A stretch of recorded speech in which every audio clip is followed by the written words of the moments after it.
कुछ लोगों की आदत होती है कि जब आप उनसे मिलते हैं तो वो दूसरों के बारे में ज़रूर पूछते हैं कि फ़लाँ क्या कर रहा है, उसका बेटा क्या कर रहा है, उसकी बेटी क्या कर रही है, और तुम्हारा कारोबार क्यों बंद हो गया, तुमने अभी तक शादी नहीं की, उसकी बेटी को तलाक हो गई।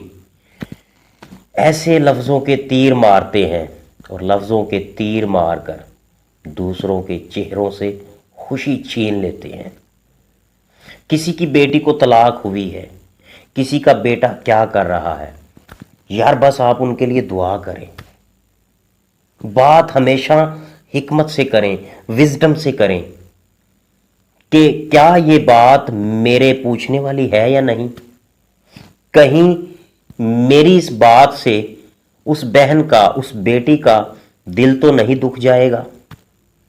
हिकमत का दामन हमेशा थामे रखें, किसी की ज़ाती ज़िंदगी में दखल अंदाजी ना करें, खुदारा ना करें।